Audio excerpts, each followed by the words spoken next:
Okay, कैसे बच्चों, क्या हालचाल, सब ठीक ठाक। चलिए क्वेश्चन नंबर 29 तक पिछली क्लास में हम लोगों ने किया था। आज क्वेश्चन नंबर 30 से स्टार्ट करेंगे। उम्मीद है आपको क्लासेस अच्छे लगते होंगे, है ना।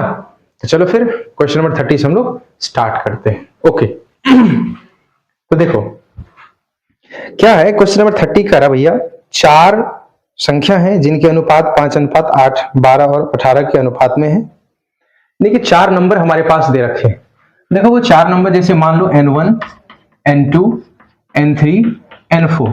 अब थोड़ा सा समझना, ये जो चार नंबर आपको दिया होगा ना, तो आप इस तरीके से n1, n2, n3, n4 लिखेंगे नहीं। मैं तो बस आपको समझाने के लिए ऐसा लिख रहा हूं, है ना। तो n1, n2, n3, n4 का जो रेशियो दिया हुआ है 5:8:12:18। ठीक कर रहा है। इन चारों नंबर का जो एलसीएम है, ये एलसीएम हम आपको दे रहे हैं कितना, 2880, है ना। ये दे रखा है 2880। करा तो भैया सबसे बड़ा नंबर और सबसे छोटा नंबर, सबसे छोटा नंबर यही है और सबसे बड़ा नंबर यही है। सबसे बड़ा और सबसे छोटा का आपको अंतर निकालना, ये अंतर कितना होगा ये आपसे पूछा जा रहा है। ठीक है, तो देखते हैं।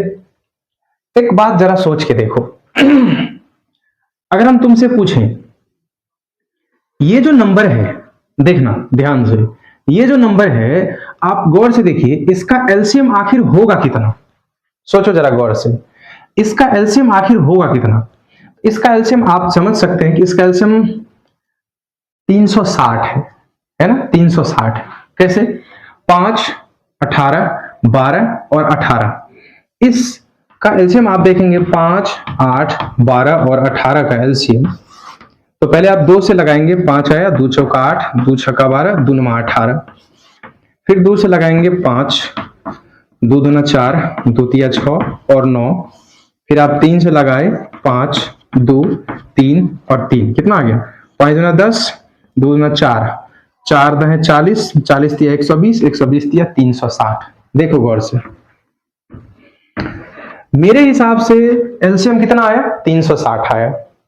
पर ये सवाल क्या कर रहा है कि एलसीएम हमारा कितना है, 2880। देखना गौर से, अगर हम बात करें तुमसे 2880 कैसे बनेगा, तुम ऐसे सोचो कि ये जीरो नहीं है, इसमें हम किस चीज से गुना करें ताकि ये बन जाए हमारा 288। ध्यान से देखना, इसमें हम किस चीज से गुना करें कि हमारा एलसीएम वैल्यू कितना आ जाए, 288। तो सर अंतिम में 8 लाना है तो समझ में आया, चलो एक बार हम ऐसा करते 3 से गुना करके देखिए। छतरी 18, छतरी 18, हाथ में 1, 3 तिया 9, 1 10, 108 आया सर।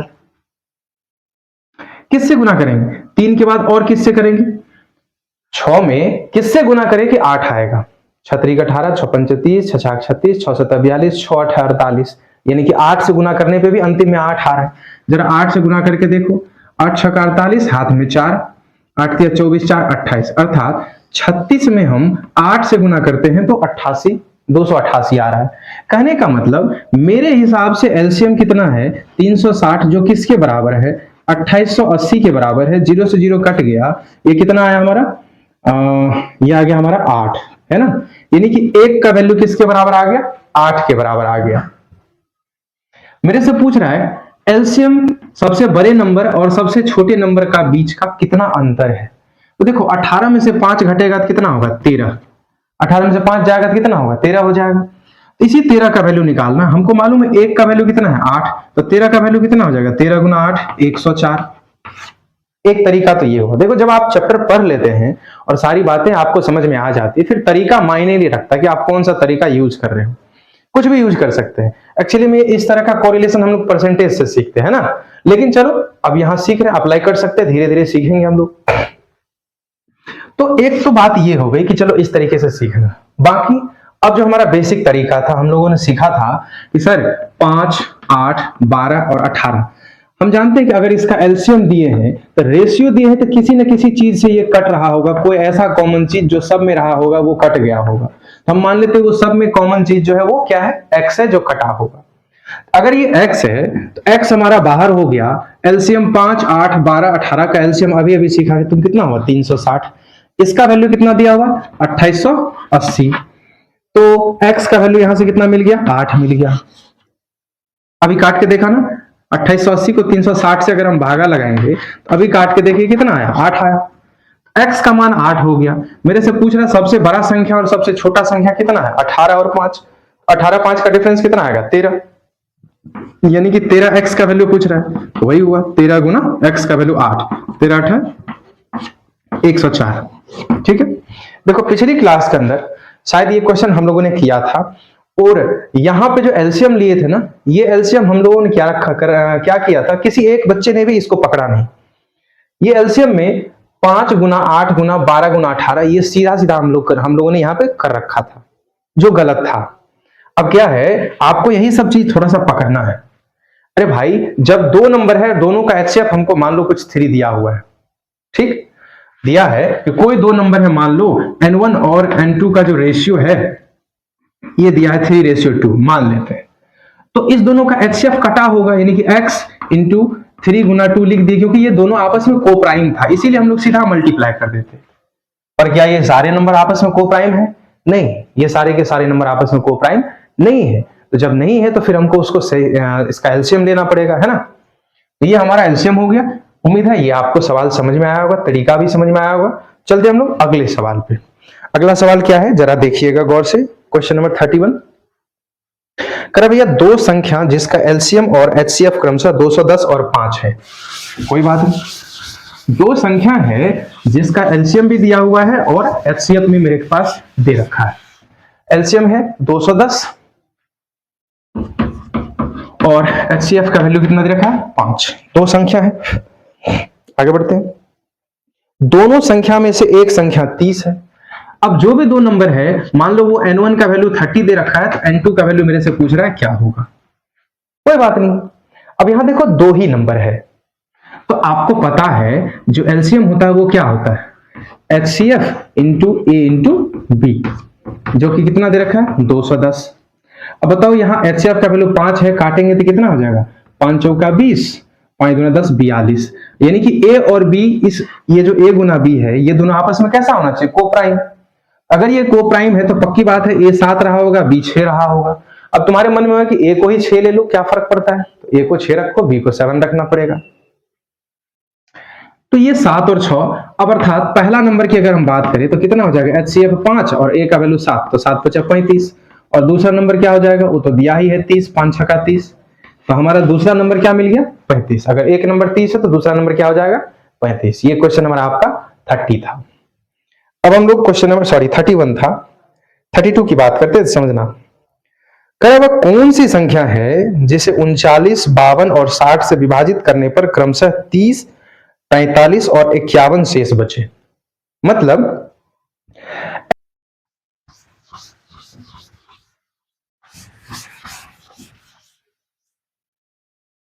चलो अब क्वेश्चन नंबर 32 पे चल रहे हैं। करा हुआ कौन सी संख्या जिसे 39, 52 और 60 से विभाजित करने पर क्रमशः 30, 43 और 51 शेष बचे।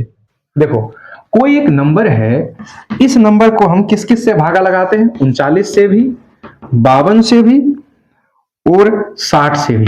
जब 39 से भागा लगाते हैं तो 30 बचता है, 52 से भागा लगाते हैं तो 43 बचता है, और 60 से भागा लगाते हैं तो रिमाइंडर 51 बचता है। अर्थात दोनों के बीच में कितना का अंतर है, जरा गौर से देखो। ऐसा सवाल हम लोगों ने पहले भी किया है। क्या इस दोनों के बीच का अंतर देखो, 39 30 9, 52 43 9, 60 51 9, यानी कि सबका अंतर है 9 का, जिससे भागा लगा रहे हैं, और जो शेष हमारा बच रहा है, इस दोनों के बीच का अंतर कितना का है, 9 का। तो हम आपको क्या सिखाए थे कि भैया इस तीनों नंबर का एलसीएम निकालो, एलसीएम के बाद आप 9 उसमें से माइनस कर देंगे। तो चलो 39, 52 और 60, पहले हम 2 से डिवाइड लगा लेते हैं। ये रहा 39, यहां आ जाएगा 26 और 30, फिर 2 से लगाते हैं 39, 13 और 15, फिर 13 से लगाते, 13 तिया 39, 13 का 13 और ये 15, 3 से लग गया, 3 का 3, 3 5 15। देखो 5 तिया 15, 15 दूना 30, 30 दूना 60, 60 और 13, 60 और 13, 13 पंच 70, 13 छक्का 78, 780। इसमें से कितना घटेगा, 9। 80 में से 9 गया तो कितना आ गया, 771। ये हमारा आंसर होगा। हम अपने ऑप्शन को देख लेते हैं। पहला ऑप्शन है 771, दूसरा ऑप्शन हमारा है 780 और 790, 780 और 790। हमारा ऑप्शन नंबर 771 सही हो जाएगा। बोलो बात समझ में आ रही है? देखो कुछ नहीं करना था सवाल में। सवाल कह रहा था ऐसा कौन सा नंबर है जिस नंबर को आप 39, 52 और 60 से डिवाइड करते हैं तो उसके जो रिमाइंडर बच रहे हैं वो रिमाइंडर आपको 30, 43 एंड 51 रिस्पेक्टिवली ये बच जा रहे हैं। ठीक है, तो हम लोग क्या करेंगे, सबसे पहले किसी संख्या को अगर 39, 52 और 60 तीनों काट रहा है, इसका मतलब वो जो संख्या होगा वो 39, 52 और 60 का एलसीएम होगा। इसीलिए हम लोगों ने एलसीएम निकाला, जो एलसीएम कितना निकला 780। अब कह रहा है कि ये जो रिमाइंडर बच रहा है, हर केस के बीच में, दोनों के बीच में अंतर देखो 9 का है, तो क्या सीखा था हम लोगों ने, ये जो एलसीएम होगा उसमें से 9 को माइनस कर लेंगे, ये हमारा फाइनल आंसर हो जाएगा। ये आपके क्वेश्चन नंबर 32 थे। अब क्वेश्चन नंबर 33 पे चलते हैं। ठीक है, देखो बच्चे, कह रहा है कि यदि x square minus 5x plus 6, x square minus 5x plus 6 and दूसरे है x square plus mx plus 12, x square plus mx plus 12, ये दो एक्सप्रेशन दे रखे हैं। कह रहा है इसका जो HCF है वो x माइनस 3, इस दोनों का जो HCF है वो है x माइनस 3, तो m का मान क्या होगा ये मेरे से पूछा जा रहा, और ऑप्शन में दिया हुआ 7 माइनस 2, 7 माइनस 7 माइनस 2 और 2, माइनस 7 माइनस 2 और 2, उसके बाद इनमें से कोई नहीं and more than one option correct, ये हमारा ऑप्शन में आंसर में दिया होगा। तो देखो जरा, सबसे पहले क्या सोचेंगे कि सर जी इस दोनों का HCF हम आपको दिए हैं x माइनस 3, ठीक है साहब, हमको मालूम है कि अगर कोई दो संख्या है उस दोनों का जो HCF होगा वो HCF उस दोनों संख्या को काटेगा। हाँ जी सर, ठीक है, इसका मतलब ये इसको भी काटेगा और ये इसको भी काटेगा। काटने का मतलब क्या होता है कि जब हम इससे डिवाइड करें तो रिमाइंडर 0 बचे, कुछ भी रिमाइंडर बचे ना तभी तो कटेगा, वो पूरा पूरा कट गया मतलब रिमाइंडर कुछ नहीं बच रहा। अच्छा, पूरा पूरा कट गया इसका मतलब रिमाइंडर कुछ नहीं है, इसका मतलब ये टर्म उसका फैक्टर होगा, और हमको पता है अगर ये इसका भी फैक्टर है इसका भी फैक्टर है तो जो फैक्टर होता है वो उसको सेटिस्फाई करेगा। इसका मतलब आप जो x square plus m x plus 2, क्योंकि हमको m का वैल्यू निकालना है इसीलिए केवल इस एक्सप्रेशन पे सोच रहे हैं, उस एक्सप्रेशन को हम सोच भी नहीं रहे। तो इसको, इसका फैक्टर कौन है सर, x माइनस 3, इसका मतलब x माइनस 3 बराबर 0 करेंगे तो x का मान निकला 3, ये 3 इस इक्वेशन को सेटिस्फाई करेगा, यानी कि रिमाइंडर 0 लाएगा। रिमाइंडर यानी कि x बराबर 3 डाल दो, 3 3 9 प्लस 3m प्लस ये रहा 2 बराबर 0 आना चाहिए, 9 2 11, सॉरी यहां 12 है, 9 2 यहां हो गया 12, 8 20 21, उधर जाएगा तो 3m का वैल्यू हो गया माइनस 21, m का वैल्यू कितना आ गया माइनस 7, यानी कि हमारा ऑप्शन नंबर पहला सही हो जाएगा, m का वैल्यू माइनस 7 हो जाएगा। अरे बोलो भैया समझ में आवा कि नहीं? चलिए अगले सवाल पे और बढ़ते हैं। अरे सवाल का समझ में आना नहीं आना ये तो लगा हुआ रहेगा, है ना, हमको उसके पीछे लगे रहना, ये बात समझ में आना चाहिए। नहीं आया तो क्या हो गया, एक बार पीछे करेंगे फिर से देखेंगे, सवाल तो समझ में लाना ही है, आएगा ही, है ना, नहीं आने वाली कोई बात नहीं होती, परेशानी आपको पहली टाइम दिखेगा। चलो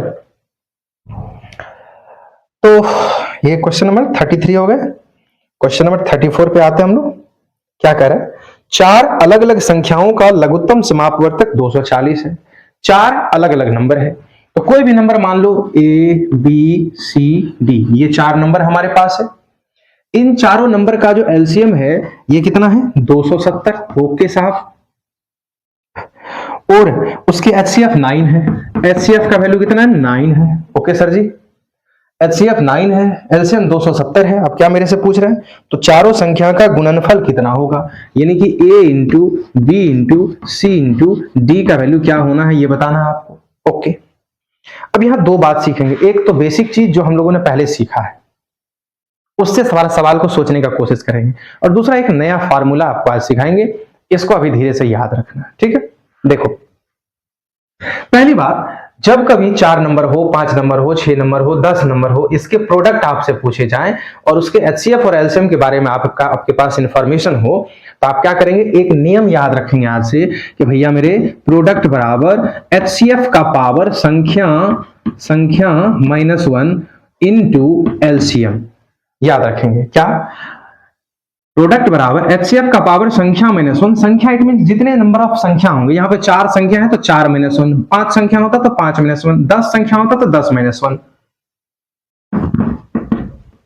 एचसीएफ कितना बच्चा 9, 9 का पावर कितना हो गया, 4 संख्या तो 4 -1 3 इंटू एलसीएम, एलसीएम कितना हमारे 270। तो ये कितना आ गया 9 9 81 9 729 गुना 270। इसको आप मल्टीप्लाई कीजिएगा, ये आपका आंसर आ जाएगा।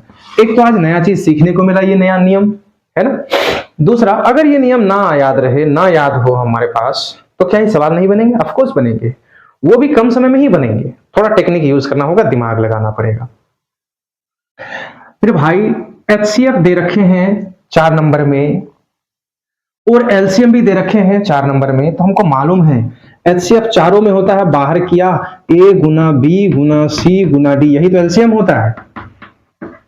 जबकि आपको पता होना चाहिए ए बी सी और डी ये चारों के चारों आपस में कैसे नंबर हो, को प्राइम नंबर हो।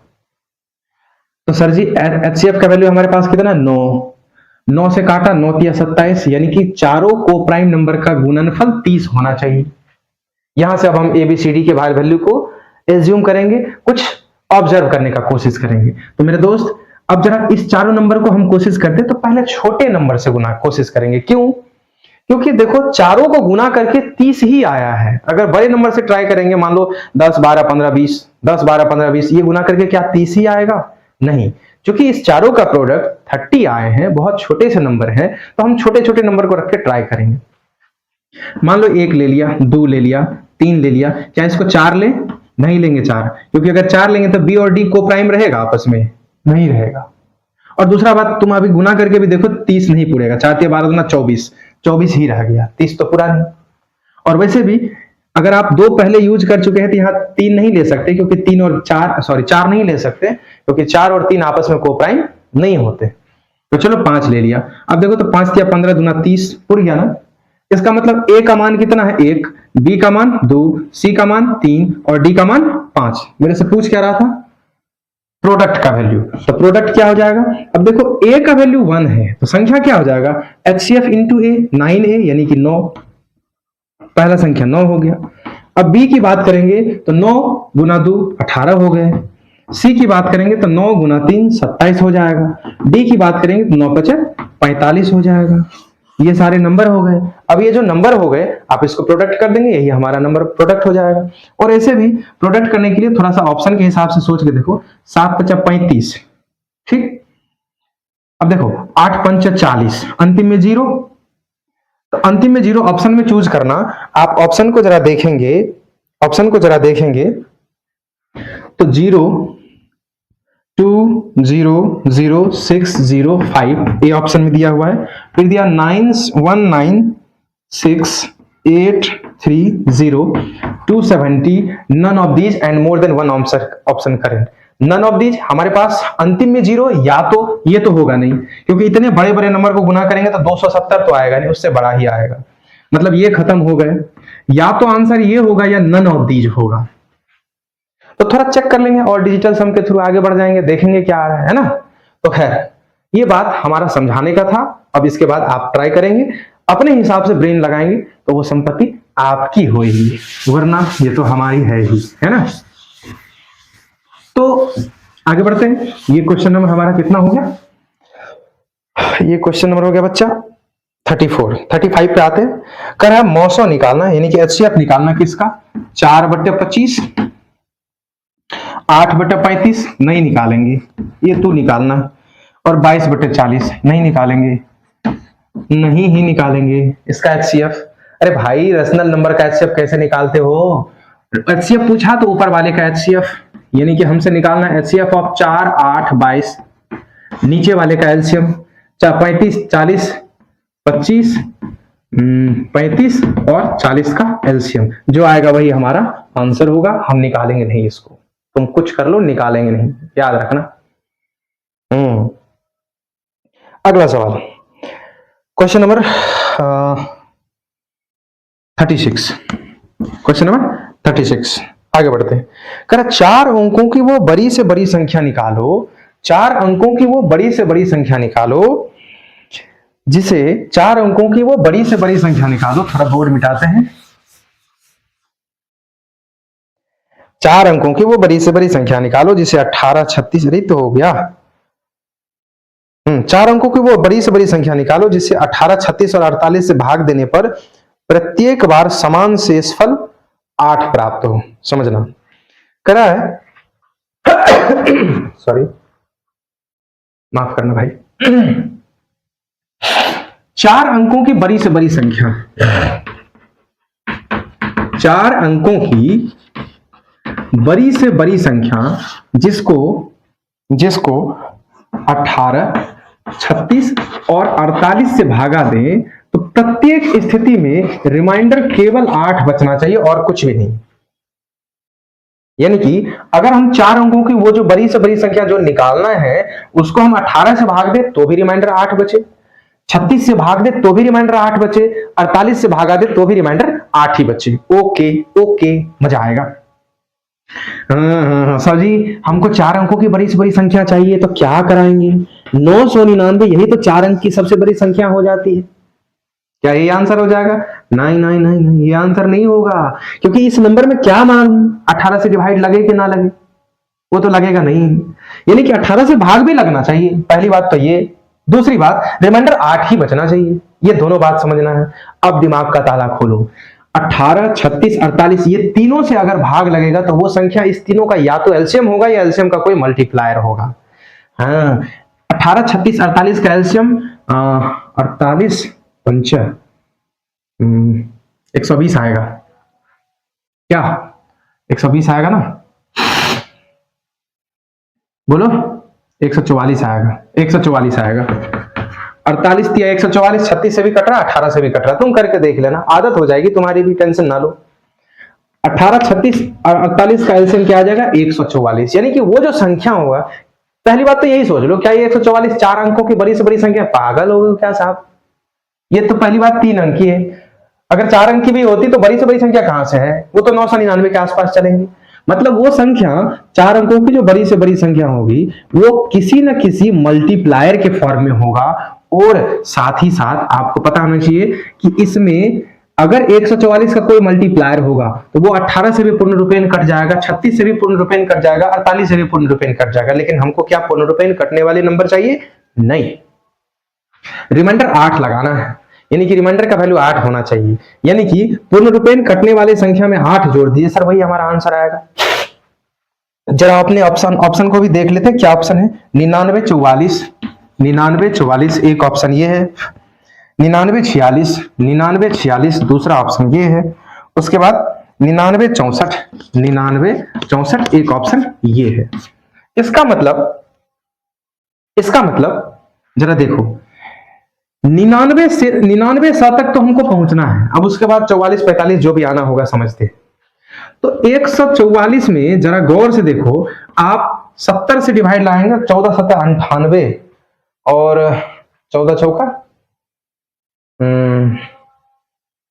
70 से नहीं लग रहा है, 70 में ज्यादा हो जा रहा है। कितना से लगाए? 70 में नहीं लगेगा, 69 लग रहा है क्या? 9 चौका 36, हाथ में 3, 9 चौका 36, 37, 38, 39, ठीक है 39। और काट ही लेते हैं, इससे अच्छा रहेगा, गुना करने से अच्छा है। 999 को 9999 को 144 से करो, 6 में लगाते हैं 600, 600, 6 चौका 24, 240 और 6 चौका 24, कितना आ गया भैया? 6 4 2 6 6 2 864 आ गया। 9 4 5, 9 6 3, 9 8 1, अब 9 आएगा 144।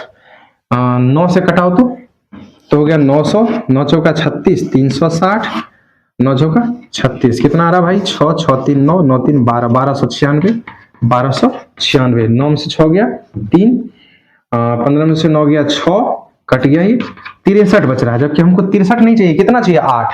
अर्थात इसका मतलब हो गया सर, जानते हैं कि 9999 जो है इसमें से आप पहले तो 63 को हटा दीजिए, क्योंकि 63 अगर हट जाएगा तो ये पूरा का पूरा संख्या 18 से भी, 36 से भी और 48 से भी कट जाएगा। क्योंकि अगर इसके अंदर जो रिमाइंडर 63 आया ये नहीं होता तो ये तीनों से कट जाता, यानी कि ये 63 नहीं होना चाहिए।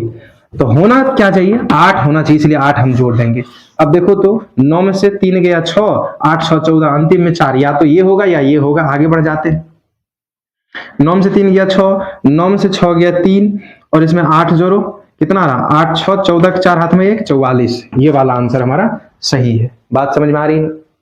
तो देखो कुछ है नहीं, सवाल को अपने अकॉर्डिंग थोड़ा सा जिस तरीके से तुम कर सकते हो करके देखो। ये सब बस कैलकुलेशन है ना। जितना ज्यादा करोगे उतना ज्यादा तुम्हारा ये फास्ट होते चले जाएगा। परेशानी वाली चीज नहीं है इसमें, ऐसा नहीं कि कोई बहुत बड़ा चीज है कि आपको करने में इतना मुश्किल होगा। ठीक है, बस आपको पेशेंस रखना है और कैलकुलेशन करोगे तो ऑटोमेटिकली ये हो जाएगा। जैसे अभी देखो यहां आप क्या कर सकते थे, x का वैल्यू सीधा सीधा निकाल सकते थे, जानते हो कितना, 69 आ जाएगा यहां। ठीक है, आप करके देखेंगे ऑटोमेटिकली ये हो जाएगा। चलिए अगले क्वेश्चन की ओर बढ़ते हैं। अगला क्वेश्चन हमारा क्या है, करा भैया, इस बार एलसीएम निकालना। ये भी नहीं निकालूंगा भाई मेरे। 2/3, 2/3, 4/7 और 9/13 का एलसीएम चाहिए। अब तू ही बता, 2 4 9 का क्या निकालना होगा एलसीएम, और नीचे वाले का एचसीएफ। जो चाहिए ओवरऑल रेशनल नंबर का, ऊपर में वही करते हैं। जैसे इस तीनों रेशनल नंबर का एलसीएम चाहिए तो ऊपर वाले नंबर का एलसीएम निकालेंगे और नीचे वाले नंबर का एचसीएफ। बस सीधी सी बात है। एचसीएफ किसका निकालना होगा, 3 7 13 का, जो कुछ नहीं 1 आएगा। तुम सोचो करके देखो, हम इसको नहीं निकालेंगे। ठीक है, अगले सवाल पे चलते हैं। करा भाई, HCF of a and b is equal to मॉस ऑफ, यानी कि एचसीएफ जो है 2 नंबर का एचसीएफ दिया हुआ है, ए और बी ये 2 नंबर है, इसके एचसीएफ दे रखे हैं हमारे पास 1। देखना ध्यान से, देखना ध्यान से। कह रहा 2 नंबर है, 2 नंबर कौन कौन है, ए और बी, और इसका एचसीएफ हम आपको दे देते हैं, कितना होगा 1। ठीक है जी। कह रहा है कोई पूर्णांक ए बी के लिए ए प्लस बी और ए माइनस बी, ये जो 2 नंबर होगा इसका एचसीएफ के बारे में आप क्या कहेंगे, इसका एचसीएफ क्या होगा। जरा आप अपने ऑप्शन को ध्यान से सुनना। करा कि यह सदैव 1 होंगे, फिर कह रहा यह सदैव 2 होगा, या तो 1 या 2 होगा। यही ऑप्शन, इसको आप याद रख लीजिए, इसको आप याद रख लीजिए। देखो अगर ये दोनों नंबर का एचसीएफ 1 है, इसका मतलब इतना तो श्योर हो गया कि ए या बी में से कोई भी इवन नहीं होगा। इतना तो दिमाग में आ गया, क्योंकि अगर इस दोनों में से कोई भी इवन होगा तो दोनों में होगा, यानी कि दोनों के दोनों संख्या 2 से कटेंगे, और जो नंबर 2 से कट सकता है वो कभी तुम खुद सोच के देखो, क्या हमारा एचसीएफ 1 देगा, नहीं देगा। इसका मतलब ये दोनों नंबर इवन नहीं होगा। अब क्या हर एक ऑड हो सकता है, जैसे 7 और 49, ये दोनों के दोनों ऑड है, पर क्या दोनों के दोनों ऑड है तो दोनों 7 से कट तो रहा है, इसका एचसीएफ भी 1 नहीं होगा। बात समझ में आ रही है? यानी कि यहां जो भी 2 नंबर होगा ये दोनों के दोनों कैसे नंबर होंगे, प्राइम नंबर होंगे, तभी उसके बीच का एचसीएफ क्या आएगा, 1 आएगा। इतना बात दिमाग में रखना है। तो कोई भी 2 प्राइम नंबर तुम लेके देख लो, दोनों को जोड़ेंगे और दोनों को घटाएंगे। जैसे मान लीजिए 7 और 9, नहीं 9 नहीं 11, 11 7 18, दोनों को जोड़े तो 18 आया, 11 में से 7 गया 6। अब तू भी बताओ इस दोनों के बीच का एचसीएफ कितना है, 2। या ऐसा हो सकता था जैसे इस दोनों को जोड़ते और घटाते थे ये आपस में कोप्राइम हो जाते, तो दोनों का एचसीएफ क्या आ जाता, हमारा 1 आ जाता।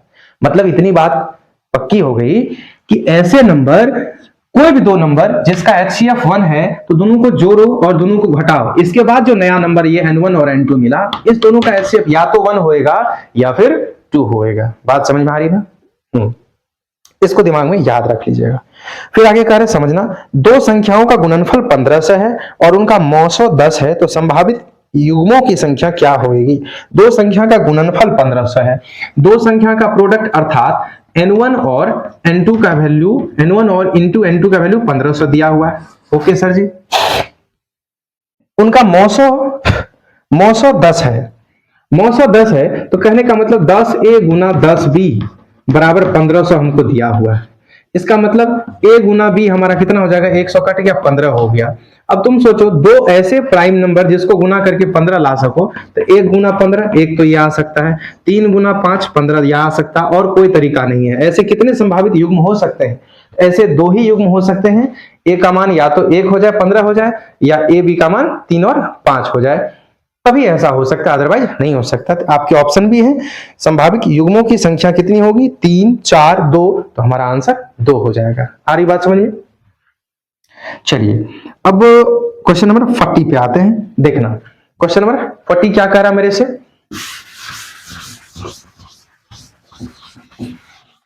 देखो क्वेश्चन नंबर 40 कह रहा भैया, x square minus 8x plus 15, x square minus 8x plus 15 और x square minus 5x plus 6, x square minus 5x plus 6, इस दोनों का एलसीएम क्या होगा यार? बताओ, अब तुम क्या पूछ रहे हो मेरे से? इसका एलसीएम चलो निकाल के देखो, सोचो, कोई तो जवाब दो। ये क्या हो जाएगा तुम खुद सोच के देखो, x माइनस 3 और x माइनस 5, इसको फैक्टर करोगे ये आएगा। ये क्या आ जाएगा सर, x माइनस 3 और x माइनस 2। अब x माइनस 3 दोनों में है, x माइनस 3 बाहर निकाल लिया, इसके बच गए x माइनस 5, वेरी गुड, और इसके बच गए x माइनस 2, यही हमारा एलसीएम हो जाएगा। अरे साहब बच्चे से 10वां क्लास से पढ़ पढ़ के बूढ़े हो गए, ये सब बात है ना, ये तो नॉर्मल चीजें हैं, आप भी कर सकते हैं, कोई दिक्कत नहीं। चलो मेरे पास आया तो करवा लिया। क्वेश्चन नंबर 41 कह रहा है x और y का एचसीएफ 15 है। समझना सवाल को, थोड़ा अच्छा सवाल है। x और y ये दोनों नंबर है, इस दोनों के बारे में आपको इंफॉर्मेशन दिया है कि इस दोनों नंबर का जो एचसीएफ है वो 15 है। ठीक है साहब, तो 36x square minus 81y square, 36x square minus 81y square, and दूसरा संख्या है 81x square minus 9y square, 81x square minus 9y square का एचसीएफ क्या होगा, ये मेरे से पूछ रहा है। देखो अरे कुछ नहीं है, सोचो तो आराम से नॉर्मली बन जाएगा, 36x square minus 81x square. सोचो सोचो क्या होगा, सोचो जो। अरे भाई मेरे, इसको 6x स्क्वायर लिख सकते हो, इसको 9y स्क्वायर लिख सकते हो। इतना आता सर जी तो हम आपके पास काहे आते। अरे बेवकूफों, 6x square minus 9y square है, ये क्या आएगा 6x minus 9y, a minus b into a plus b, 6x plus 9y। Okay, पहला संख्या ये हो गया। जरा इसके बारे में सोच के देखो, 6x, 6 और 9 में क्या कॉमन आ सकता है, 3, यहां से भी 3 और यहां से भी 3, यानी कि 3 3 9 बाहर हो गया, यहां हो गया 2x माइनस 3y और यहां हो जाएगा 2x प्लस 3y। ओके ठीक है साहब। अब देखो इतना कर रहे हैं, अभी हमेशा करेंगे थोड़ी ना, ये सब मन में किया करो यार, हम तो आपको समझा रहे हैं। ऐसे सोचो 81y स्क्वायर और 9y स्क्वायर को क्या लिखोगे, 9x minus 3y into 9x plus 3y, इस दोनों में भी 3 कॉमन करेंगे, 3 कॉमन करेंगे, 3 3 9 बाहर, 3x माइनस y और 3x प्लस y, ये हो गया दूसरा नंबर। अब तुम खुद सोच के देखो, जब दोनों नंबर की बात करेंगे उस दोनों नंबर में जो भी कॉमन होगा वही तुम्हारा एचसीएफ होगा। क्या कॉमन होगा, तुमको पता है x और y, इस दोनों का एचसीएफ कितना है, 15। x और y का दोनों एचसीएफ कितना है, 15 है। ओके सर जी, ये जो x y है, अगर 15 है तो 15 x में भी होगा, 15 y में भी होगा, यानी कि इसका 15 बाहर निकालेंगे। फिर सोचो यहां भी x है यहां भी y है, इस दोनों का भी 15 बाहर निकालेंगे, यानी कि फाइनली सबसे बाहर क्या निकलेगा, सबसे बाहर क्या निकलेगा सर, 9 गुना 2 बार 15। यहां भी वही कहानी, इसका 15x, इसका 15 बाहर, इस दोनों का 15 भी बाहर। बोलो तो एचसीएफ तो यही बाहर आएगा ना हमारा, यानी कि फाइनली हमारा जो एचसीएफ बाहर आएगा वो कितना हो जाएगा, 9 गुना 15 गुना 15, 15 15 225 नमा 9 9 दूना 1800, 1800 20 नमा 180, 9 50 45, 5 8 4 12 2 हाथ में 1, 8 1 9 1 10 शून्य हाथ में 1, 20 25 हमारा आंसर हो जाएगा। तो ऑप्शन में क्या दिया हुआ है, अरे तो घटना हो गया, कुछ गड़बड़ हुआ क्या, ऑप्शन में तो है ही नहीं। 180, 90, 135, इनमें से कोई नहीं and more than one option correct. सही चल रहे हैं, चेक कर लो। एक्स और वाई का एचसीएफ 15 है, एक्स और वाई का एचसीएफ 15 है, 36 x square minus 81 y square, okay.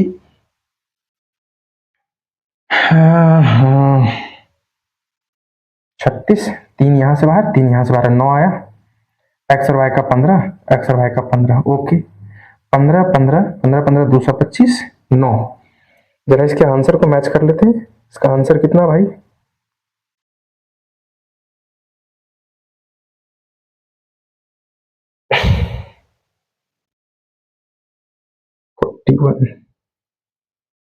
One 135, कुछ गलती हो रहा है क्या? इसका आंसर 135। देखो इसके ऑप्शन है 180, 135 और 90 और आंसर 135 है। कुछ आ रहा है क्या मिस्टेक? 36 एक्स स्क्वायर 9, अगर बाहर करो यहां 9 हो गया, 4 x square minus 9 y square, ठीक। दूसरा संख्या 9 कॉमन करते हैं तो 9 x square minus y square, very good. 9 2x minus 3y, 2x plus 3y, ठीक है साहब। फिर यहाँ क्या आएगा? 9 कॉमन कर लिया, 3x minus y into 3x plus y, यहां से भी 15, यहां से भी 15। नहीं यार, इसका जो एचसीएफ आएगा ना वो 9 गुना 15 गुना 15, यही आंसर होगा हमारा, ठीक है। ऑप्शन के हिसाब से थोड़ा सा सवाल इनकरेक्ट है, आप इसको करेक्ट कर लीजिएगा। ओके, तो ये क्वेश्चन नंबर 41 था। अब हम लोग क्वेश्चन नंबर 42 पे चलते हैं। इरेज कर लेते हैं बोर्ड को, है ना। देखो क्वेश्चन नंबर 42 क्या कह रहा है, समझना इस बात को।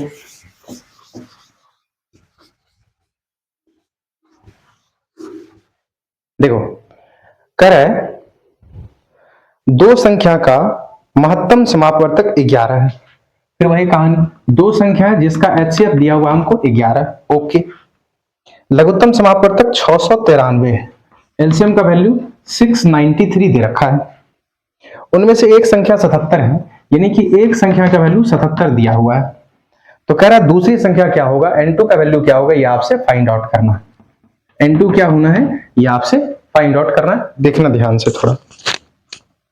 ओके, तो क्या दिया है, एचसीएफ 11। अच्छा ठीक बात। अब तुम खुद सोच के देखो, एलसीएम की बात करें तो एलसीएफ क्या होता है, एचसीएफ इंटू ए इंटू बी, जो 693 दिया हुआ है।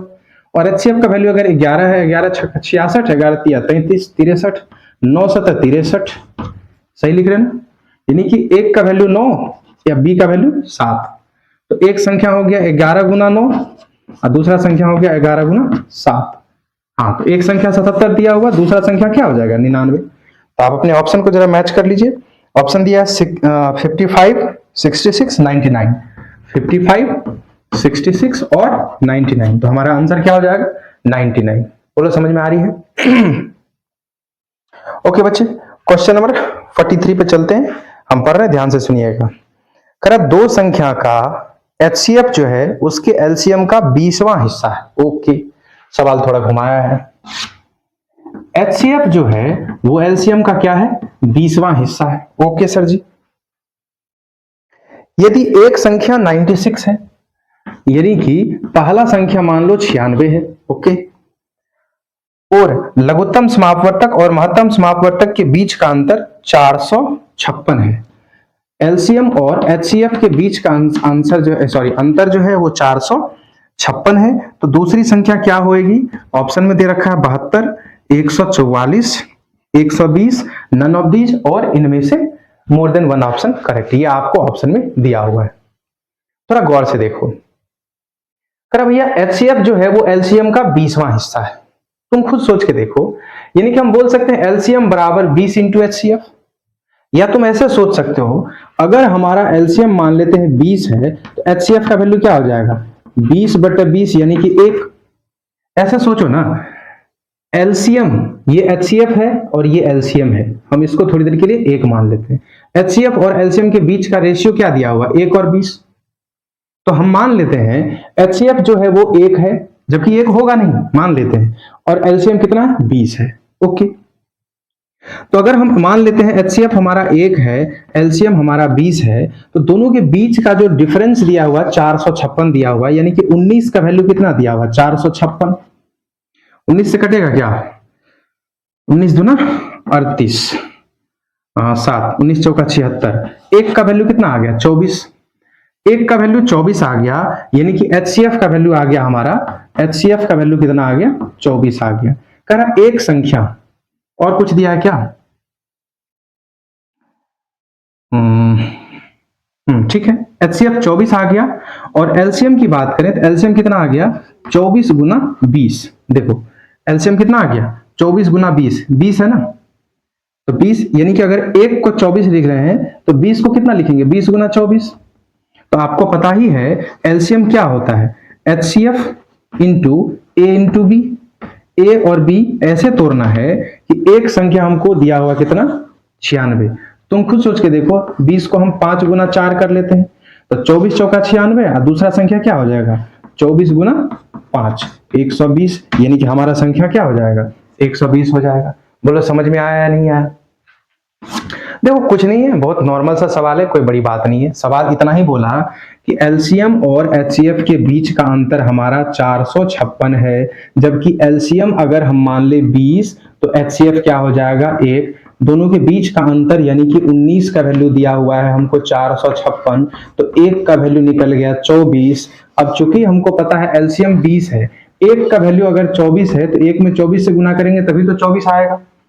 तो एलसीएम जो 20 माने हैं तो ये 20 ना होकर क्या हो जाएगा 20 गुना 24, और हम जानते हैं एलसीएम क्या होता है एचसीएफ इंटू ए इंटू बी, यानी कि ये जो 20 गुना 24 है ये क्या है एचसीएफ का वैल्यू तो हो गया तुम्हारा 24, और 20 को लिखना पड़ेगा 5 गुना 4 कर लेते हैं तभी तो ये दोनों को प्राइम हो जाएंगे। तो 24 चौका 96 एक नंबर हो गया, तो 24 पंचे 120 दूसरा नंबर हो गया हमारा।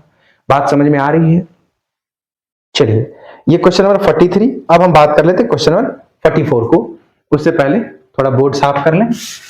देखो कोई बड़ा चीज नहीं है, बस नॉर्मली आपको समझते चले जाना है और करते चले जाना। थोड़ा डिफिकल्ट तो आपको लगेगा पहली बार जब आप बनाएंगे, तो थोड़ा चीजें आपको लगेंगे ऐसे जो इसको थोड़ा सा करना चाहिए, है ना। तो बढ़ते हैं आगे। करा दो संख्या का योग 60 है, कोई भी दो नंबर n1 और n2 की बात करें, इस दोनों का सम कितना दिया हुआ 60 है। ओके, अब फिर पूछ रहा है इनमें से मौसो और लौसो क्रमशः 12 और 72 है। मौसो यानी कि एचसीएफ 12 है, एलसीएम 72 है। Very good.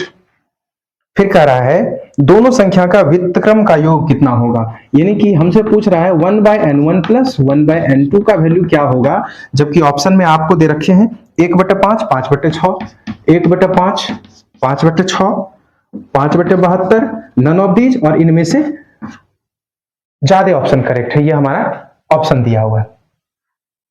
अब तुम सोचो अगर एचसीएफ 12 है और एलसीएम 72 है, तो 72 एलसीएम को क्या लिखेंगे 12 गुना 6। अब इस 6 को ए और बी में लिखना पड़ेगा। तुम खुद सोच के देखो 12 गुना 2 गुना 3, यही तो होता हमारा एलसीएम। अब एक नंबर दोनों नंबर का सम हमको क्या दिया हुआ है 12 तिया 36, 12 चौका 12 दूना 24, 24 36 60, हाँ आ गया। यानी कि देखो दोनों नंबर का सम कितना दिया हुआ 60 दिया हुआ ना।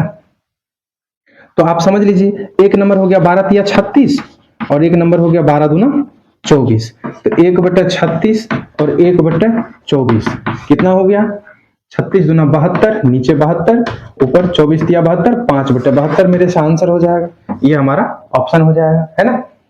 आगे बढ़ते हैं। कह दो संख्या का लघुत्तम समापवर्तक और महत्तम समापवर्तक का 24 गुना है, यानी कि एलसीएम जो है वो एचसीएफ का 24 गुना है। Very good. एलसीएम जो है वो एचसीएफ का 24 गुना है। आगे देखते हैं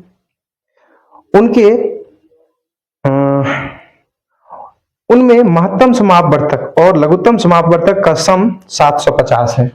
एलसीएम प्लस एचसीएफ का वैल्यू दिया गया है 750। Okay sir. यदि उन दोनों संख्या में से एक संख्या 90 हो तो दूसरी संख्या क्या होगा, यानी कि कोई एक संख्या 90 हो तो दूसरी संख्या n2 का वैल्यू पूछ रहा है, जबकि आपके ऑप्शन दे रखे हैं 240, 30 और 25। 240, 30 और 25। ठीक, कोई दिक्कत नहीं। अब तुम जरा सोचो इत्मीनान से कि भैया एलसीएम और एचसीएफ के बारे में क्या इंफॉर्मेशन दिया है कि एलसीएम एचसीएफ का 24 गुना है, यानी कि एचसीएफ अगर H है, एलसीएम का वैल्यू कितना हो जाएगा 24H, यानी कि 25H बराबर 750, तो H बराबर कितना हो गया 30। अरे भाई 25H का वैल्यू है 750, 25 तिया 75, तो H का वैल्यू कितना हो गया 30। अब अगर H हमारा 30 हो गया तो एलसीएम कितना हो जाएगा H गुना, देखो एचसीएफ अगर हमारा 30 हो गया तो एलसीएम कितना हो जाएगा 30 गुना 24। अब 24 को हमको ऐसे करना है 8 और 3, ताकि दोनों कोपरा में हो आपस में। तो एक संख्या क्या हो गया 30 तिया 90, और दूसरा संख्या क्या हो जाएगा 8 तिया 24, 240। तो हमारा यही दूसरा संख्या हो जाएगा, यही मेरे से पूछा जा रहा था, है ना। आगे बढ़ते हैं, फिर क्या कह रहा है क्वेश्चन नंबर 46। क्वेश्चन नंबर 46 क्या कर रहा है देखो,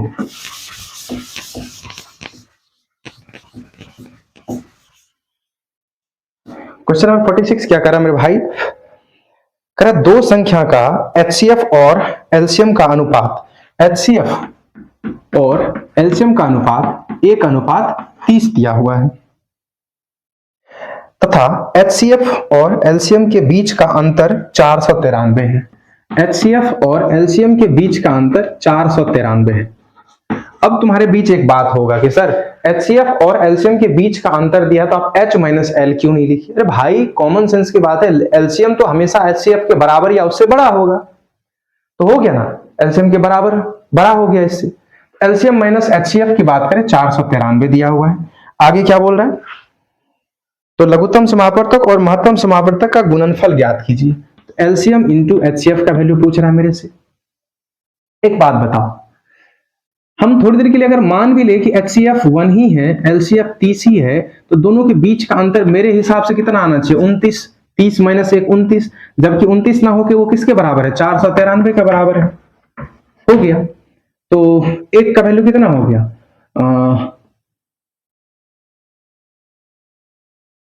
7 से कटेगा क्या, 7 से 29 दूना 58, 29 का 29, 20 203, 29 7 से काटो तो 17 आएगा, हाँ 17 आएगा। एक का वैल्यू किसके बराबर आ गया 17 के बराबर आ गया। हमसे पूछ रहा है एलसीएम इंटू एचसीएफ, तो 30 गुना 1, मेरे हिसाब से 30 गुना 1, जबकि एक का मान है 17, तो 30 का मान कितना हो जाएगा, इसमें 17 से गुना कर देंगे, 17 तिया 51, 510। ऑप्शन देखो कितना दे रखा है, ऑप्शन दिया हुआ है 40 40, 40 40, 86 70, 86 70 और 540, इनमें से कोई नहीं और मोर देन 1 ऑप्शन करेक्ट, कुछ गलती तो नहीं हुआ है। एचसीएफ एलसीएफ 29, 29 गुना 17, 17 नंबर,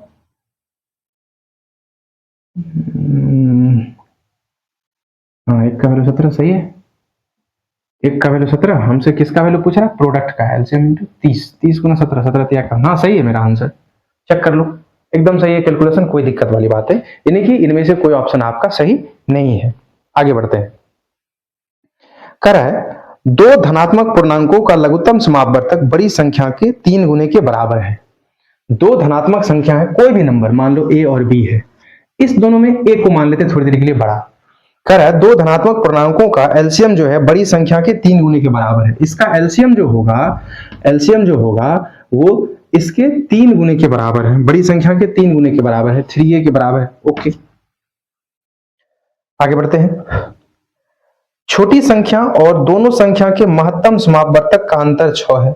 छोटी संख्या यानी कि b और उसके महत्तम समापवर्तक के बीच का अंतर कितना है 6 है, तो छोटी संख्या ज्ञात करें। क्या दिया है भाई, दो संख्या है a और b, एलसीएम जो है बड़ी संख्या का 3 गुना है, हाँ है, फिर छोटी संख्या और एचसीएफ के बीच का डिफरेंस, अरे यार कोई दिक्कत नहीं, एचसीएफ को उधर ले आओ, एचसीएफ बराबर क्या हो जाएगा सर b माइनस 6, ठीक बात, और एचसीएफ b 6 माइनस b हो गया, एलसीएम हमको दिया हुआ कितना 3a, तो एलसीएम इंटू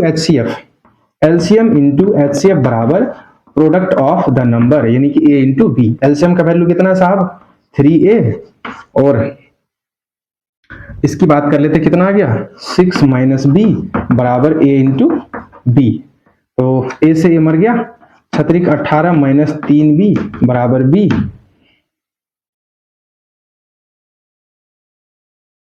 क्या हो रहा है?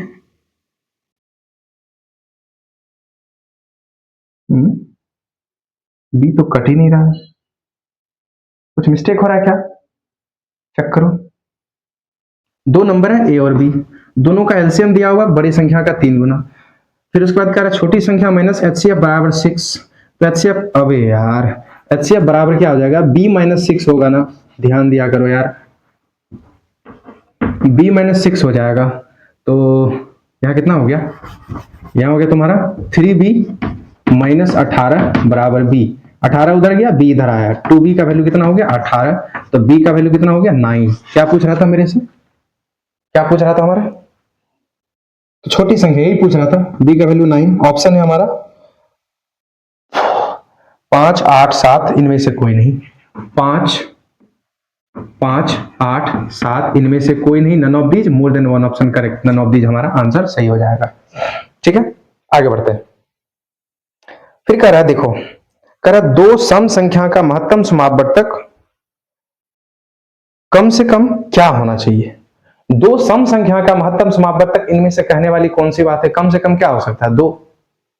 किसी भी दो सम संख्या, मान लो दो कंसेक्यूटिव इवन नंबर अगर हम ले ले, लगातार सम संख्या ले ले, तो उसके बीच जो कम से कम हमारा एचसीएफ होगा वो क्या होगा, 2 होगा। तो आपके ऑप्शन में दिए हुए 2 4 0 नन ऑफ दिस और मोर देन वन ऑप्शन करेक्ट। दो सम संख्या के बीच का सबसे छोटा एलसीएम का वैल्यू क्या हो जाएगा, 2। एचसीएफ का वैल्यू 2 हो जाएगा। चलिए आगे बढ़ते हैं। फिर कह रहे हैं यदि ए बी सी डी ऐसी 4 संख्या है जिसे ए बी कर ले, जैसे कि ए और बी का एलसीएम हमको बी है। अच्छा, ये थोड़ा अच्छा सवाल नहीं है, तुम्हारे लिए अच्छा हो सकता है पर ये अच्छा सवाल है नहीं। देखो करा बच्चा, दो संख्या ए और बी का एलसीएम जो है वो बी है, ठीक बात। बी और सी का एलसीएम सी है, इसी तरह से बी और सी का एलसीएम सी है, कोई दिक्कत नहीं है। फिर सी है, सी और डी का एलसीएम डी है, सी और डी का एलसीएम कितना है, डी है। अब मेरे से पूछा तो ए बी सी डी का एलसीएम क्या होगा, ऑप्शन में है डी ए सी, कर रहा है ए बी सी डी का एलसीएम क्या होगा। अब तुम खुद सोच के देखो, 2 और 4 का एलसीएम क्या होगा, 4। फिर 4 और 8 का एलसीएम क्या होगा, 8। 8 और 12 का एलसीएम क्या होगा, 12। तो 2 4 8 12 का एलसीएम क्या होगा, 12। खत्म, समझ रहे हो बात को?